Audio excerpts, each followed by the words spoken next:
we have this really high male suicide rate. It's 2.8 times as much as women.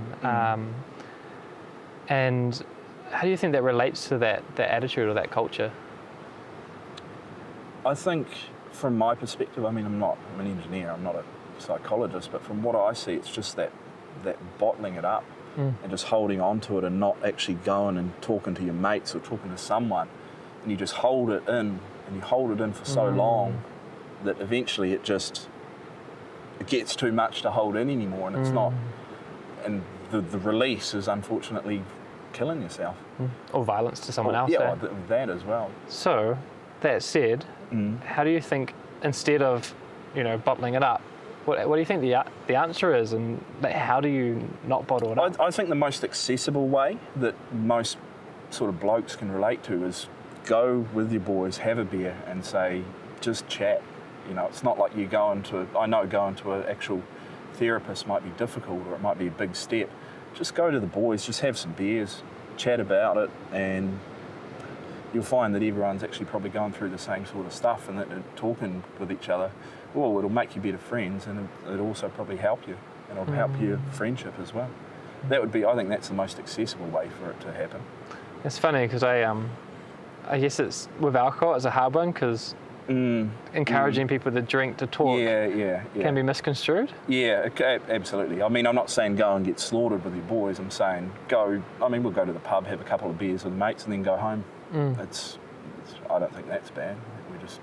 It's more of a social outing rather than actually going out to get on it.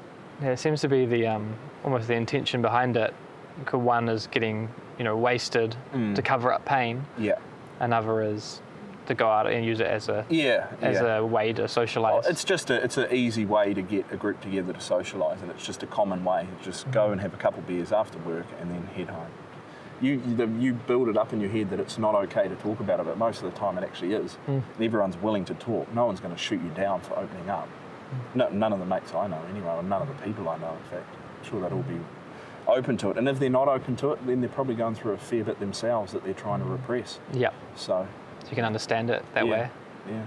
I think this is really important because I don't think there's enough mental health professionals to help everyone. Not everyone can seek therapy. No. Sometimes it's necessary. I think when things get really in the deep end, really dark, and people around you can't seem to help you, sometimes it's necessary. But I think for most people, even if you're doing pretty well with yourself, maybe your job's good and things look pretty good, opening up and creating these environments like you're talking about, I think is really key to the change. Oh, I agree.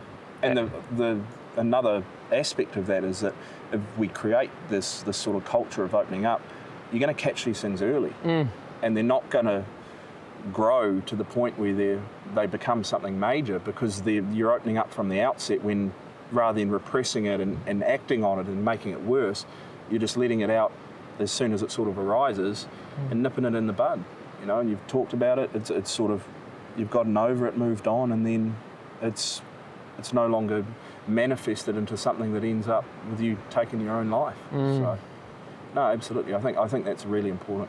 I think it needs to be accepted. Yeah.